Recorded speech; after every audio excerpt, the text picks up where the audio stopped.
Hi, my name is Ekene May. I'm Nigerian, I'm human, and this is my story.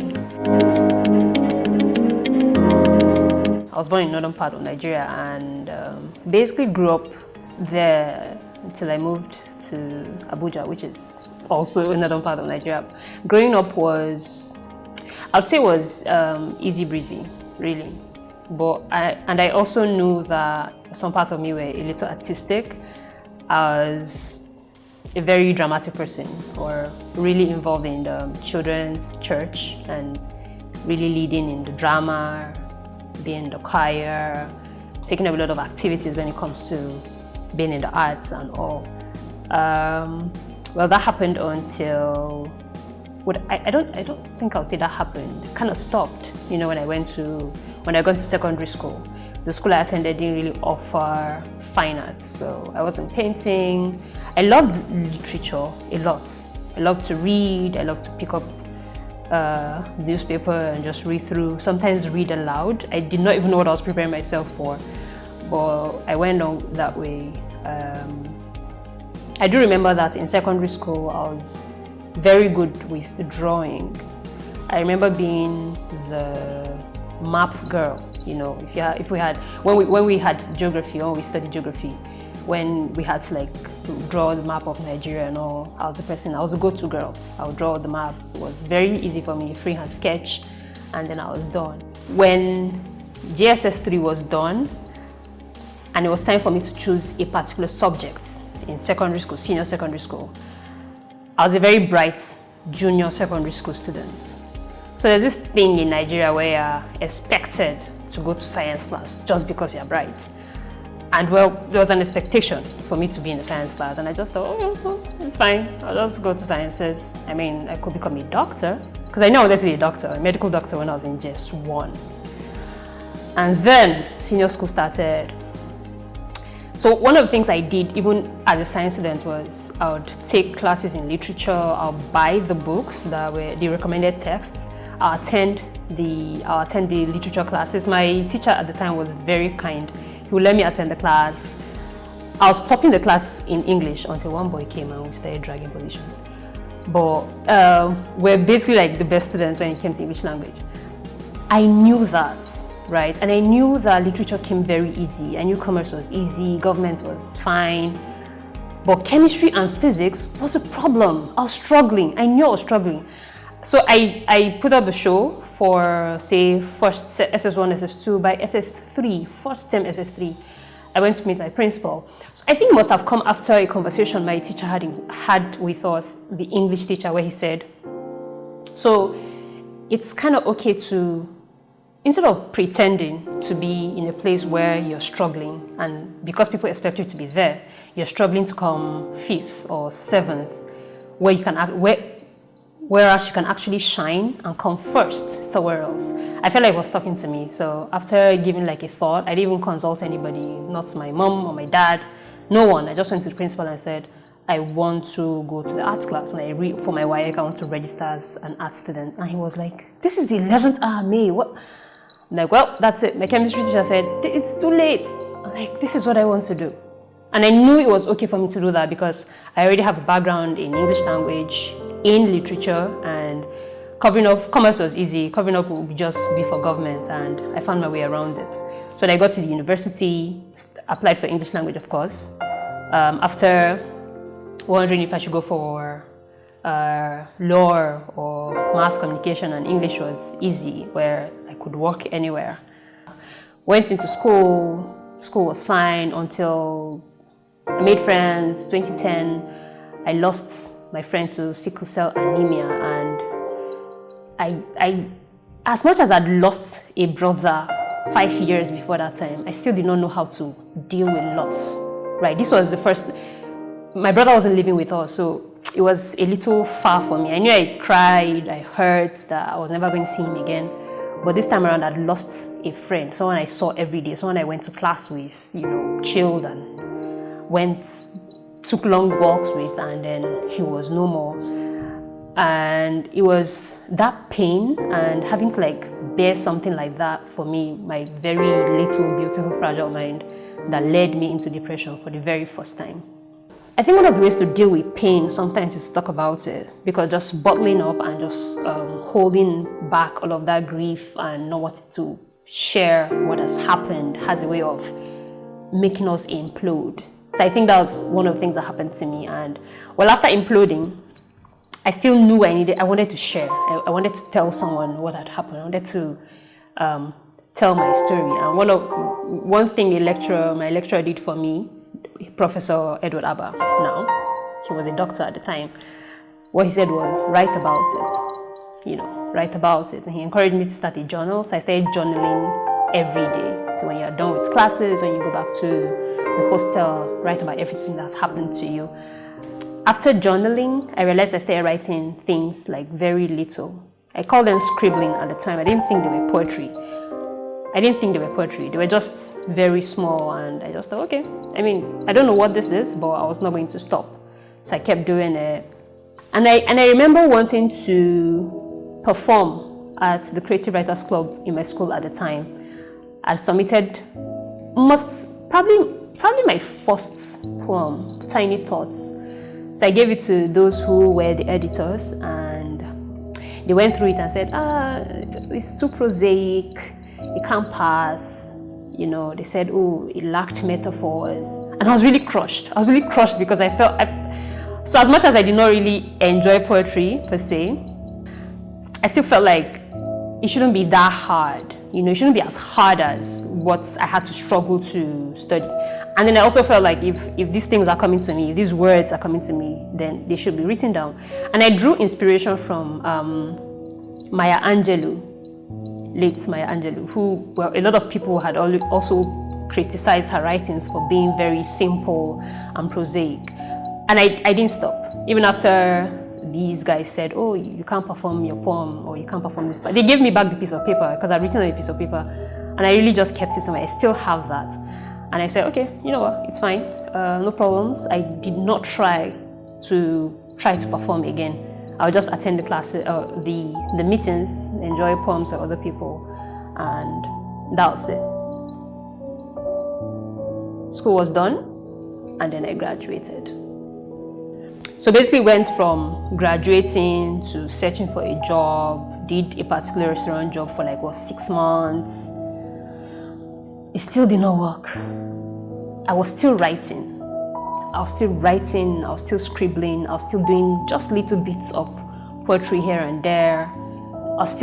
It just couldn't stop coming, all of this writing.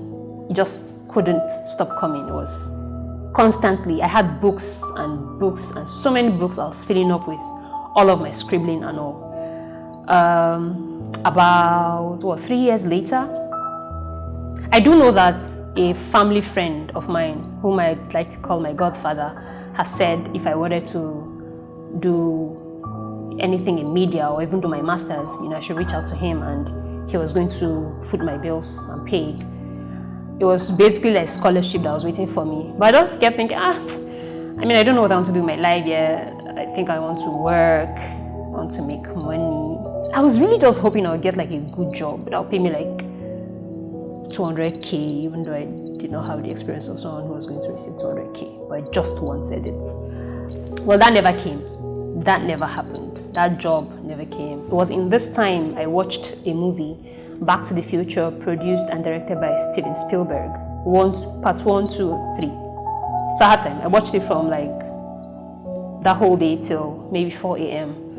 and it changed my life forever. And I just realized the movie taught me how important the actions we take today are, how they're all connected, how they have a ripple effect to whatever it is that happens to us at another time. And it also just shows how we can create the future we want. We can actually just say, oh, I want to be an international artist. We just can say that. We can dream to be that. I remember saying I did not have dreams. I didn't have dreams. I didn't know what I wanted to be. There was no aspiration to be anything, nothing. I couldn't look up to say, oh, this is the kind of woman I want to grow up to be, or this is the kind of girl I want to be. It was just bleak. It was just dark and vague. And I also did not know that I had the capacity to have dreams. I did not know I had the power to have my own dreams. So I watched this movie. I realized I'd been wasting time for so long. Then I called him and said, oh, I'm ready to go for this course in radio production. Immediately, he sent me the money. I registered and I went to Lagos for the course. And Lagos changed my life. Did the course for about 2 months. I think I stayed an extra month. I'm not sure now, but I just had a very good time. And it was in Lagos a lot of things changed for me. And one of the I wouldn't say one. There were so many. It was in Lagos I started posting my poems on Instagram. So all these things I'd scribbled for a while. I got an app that helped me. I think Textgram. Now I'm not sure. Textgram. Yes, that's the name of the app. So I got to put up some of my scribbling, put it up there, and I started posting on Instagram. I really was just posting, just post on Instagram. It was in Lagos I fell in love with my natural hair, and what it really did for me was to give me self-confidence and self-esteem, because I felt like I didn't have any at all. And I think it was at that time natural hair was beginning to become a thing, where people could move around with their hair and just be very confident with their natural hair. There was something it did for me, just knowing that I belonged to this tribe of women who were proud of their hair, who had their hair the way, not trying to make it silky and straight, but just natural. And for the first time, I felt like I didn't need extensions to look good. So that what it did for me too was to boost my self-confidence, make me realize how very good looking I am, how beautiful I am. After Lagos, went back to Abuja. I'd done a course in radio and I needed to find a place to express it. I needed to find a place to practice what I had learned in school, or what I learned for this particular course. So I applied for internship at WeFM Abuja. Went after some days, I got in and started working with the morning show, the Morning Mojo, and I worked for 2 years. I produced the show with Stanley Bento, who's still an amazing person right now, who's still a friend. And I also produced Buchi. And then I did that for 2 years. I'd invited Mr. Ebuka Anichebe, whose space this is, whose Airbnb this is, by the way, and invited him for a show. It was a show on the Morning Mojo. But after that particular show on radio, he pulled me aside and said, I've been seeing your posts on Instagram. And then he showed me a video of Ben Okri and said, I think you can be this kind of person. And I said, well, see, I don't care what you do, but I want you to do a video of yourself performing one of your poems and post that on Facebook. And he's like, I don't want to hear excuses. Just post one video and tag me to the video when you post it. And I thought, okay. And then another thing he did after that, because we kept talking, came down from upstairs where the studio was, then went downstairs, we kept talking, and then one of the things he did for me was to visualize. And he said, okay, imagine yourself 5 years from now, or 10 years from now, whatever. You're on stage. There are millions of people listening to you, and you've just performed the poem. How would you feel? How would they feel? And I did that for just some seconds, and it felt great. In fact, the first video I did was titled The Wait. So I'd gotten a colleague of mine who had access to the station's camera. We went to Millennium Park. I did not know the poem by heart. So what we did was I recorded the poem on his phone and then used earphones, plug it to my ear, and then basically listen to myself and then say it again. So I repeated everything I had said, and that's how the first poem was made, first video. And I posted that, and it was like, yes, well done. And that was how I kept making videos, whether I knew what I was really doing or not, but I just continued. By this time, I already started dreaming. After visualizing with Mr. Ebuka at that point, I already just showing me Ben Okri and the performance he had in France. I think it was Paris. I'm not sure exactly, but an event had happened and he performed the poem. So just having dreams and knowing that, okay, I think I can be an international poet. I think I can perform on stages. I think, and just being able to know that I can rewrite my future. I can take a pen and say, okay, I can be this thing began to happen for me. And by 2018, I quit my job, and the only thing I had was poetry. The only plan I had was to write poetry, perform at events when I'm invited, make money, put up videos on my social media, work with organizations, do TV adverts or just product adverts and all of that. 2019 was very rough. Because, so first of all, there's that expectations you have from family who they're looking, because they don't really understand what the dream is. They don't really understand what you really want to do. So I just really was also just here and there, but still writing. I was still journaling. Mr. Ebuka said, don't stay at home, come to my office every day. It is open to you. You can use Wi-Fi there. It is there. So don't stay at home and get depressed and sad and think, oh, the world is crashing on me. So I'm kind of really grateful for all those spaces I had that were open to me and all. And that's what I did, I think all through 2019, I was really just go from place to place. If I had an event, I'll go there, I'll perform, I'll get TP, and just using that to hold body and soul together. By the end of 2019, which was maybe December of 2019, I remembered out of nowhere. My friend had sent me a link. It was an Italian poetry contest. I wasn't really sure. So when I even opened it, I'm like, what are these people speaking? But no problem. Should be his poem they want me to send.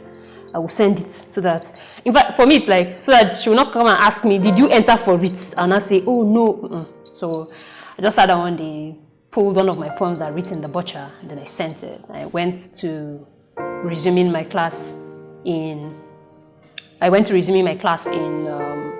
painting, and then sometime in February, I think the 1st of February 2020, I got the news that I'd won the prize. I came first, and it was just, I think I was shocked for some minutes, like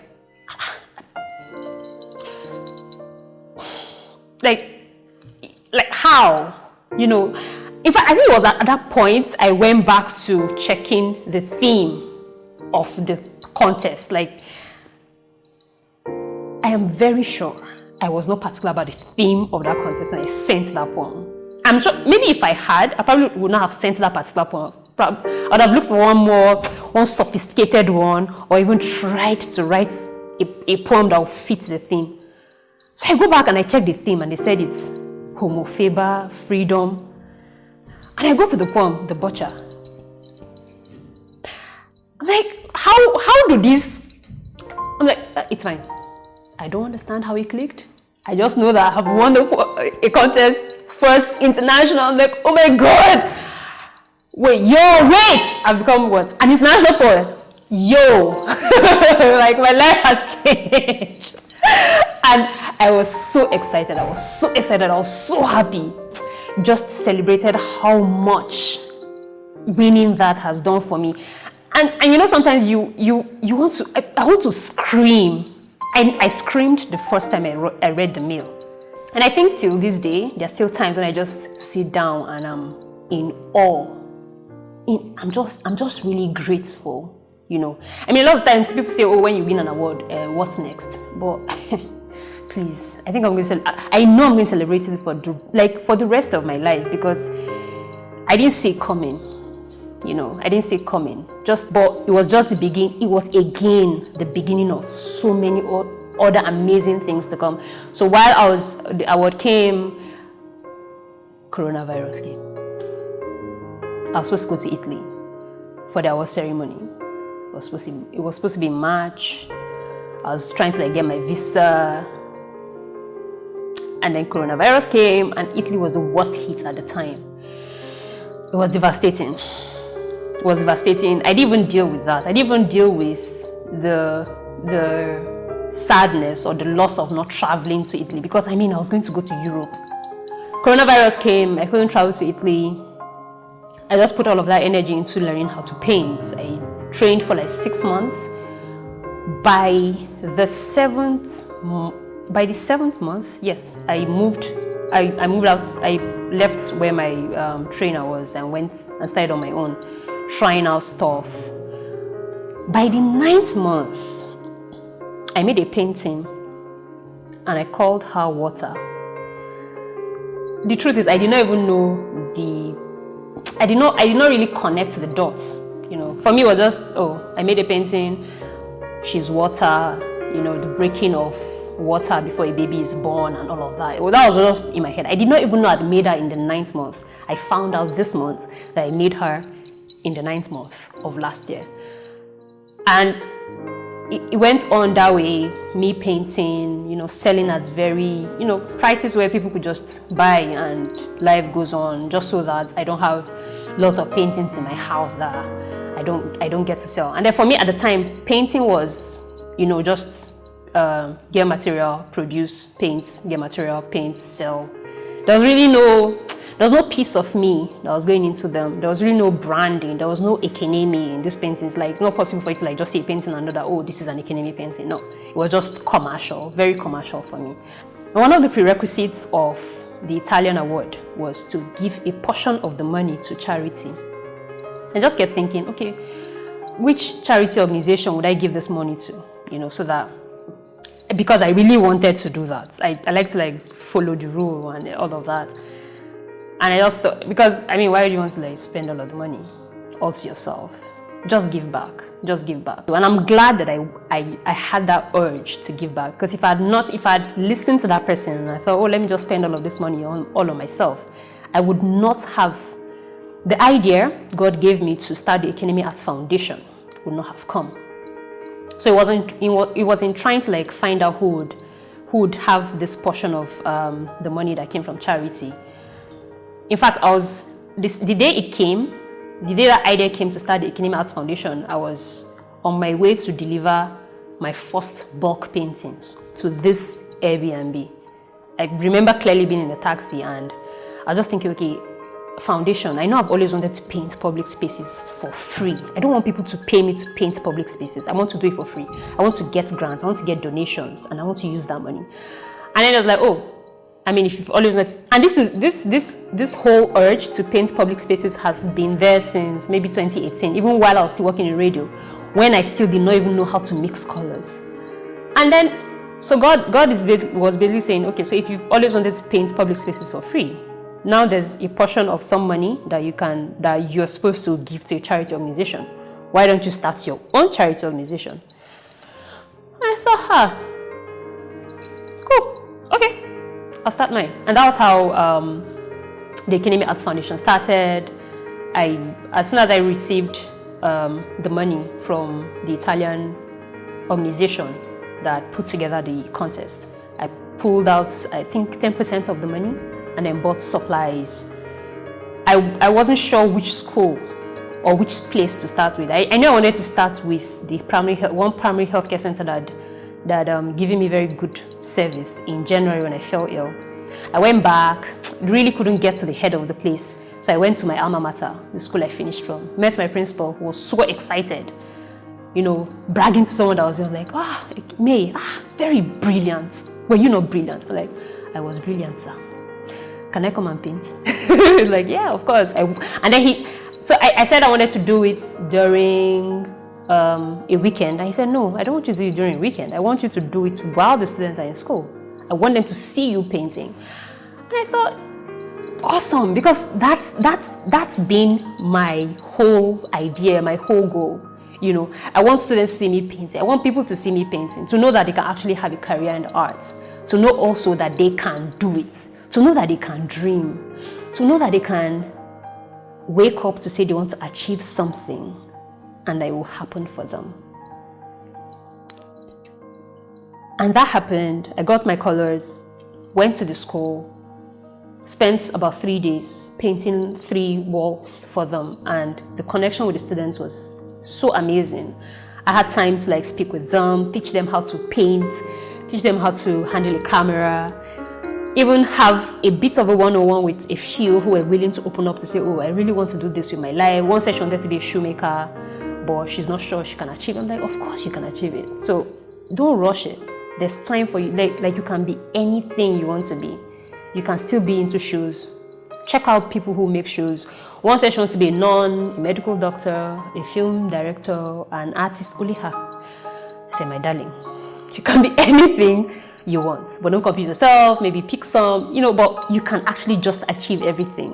Whatever it is you want to achieve, you can do that. And I'm really grateful for the Arts Foundation, because I feel like it's the love child of poetry and painting. A lot of people still ask me, oh, are you sure you're still writing? It feels like you're really just painting now. I'm like, no, I still write. In fact, it is in writing that I paint. It is in painting that I also write. Like, they just work hand in hand for me. I get to do both, and it's been amazing so far. At the outset, when the man says he loves me, and I clearly see that he does, I go numb, fantasize about all the things I'll do wrong, get scared, worry about what he really thinks of me, and wait for the day he'll think me rude or inadequate. I surrender myself to his thoughts like a lamb to the slaughter, tread carefully, sure it would hurt his toes if I stepped on them. I reduce me to a dance, stay amazed every single time he tries to reach out, and stay on my lane if he doesn't. When the man says he loves me, and I clearly feel that he does, I consider myself fortunate to be so loved regardless of who this man is. I wonder what he saw in a girl like me. He must be blinded by something, I presume, because this must end sooner, I add, than it does. I told you so, I say to myself. But then I grew, because right now, when the man says he loves me, I do not open up my thighs and hope to nip him in the bud, stand aside and watch him watch my world or wait for him to see me, no. Instead I pour him into my being and let him feed off of my soul. I unmask myself without regrets and wait for him to bolt if he can't stand me, and if he does. I do not go after him like I do at the outset, kneeling, kicking and begging, second guessing what wrong I had done to deserve this rejection. Rejection, I used to call me. I do not stalk him, wait for his calls, texts or chats, or hope he comes back to apologize that he made a terrible mistake, no. Instead, I shut my doors with both hands. In calm and poise, I exhale, then breathe, revel in my skin, my beautiful black skin. I mind my thoughts and intelligence, marvel at my guardian droplet of awesomeness. I invite the God of creativity and I dine with him. I embrace me because I am enough. And if I shed a tear, it'll be for everything he lost that another man will give.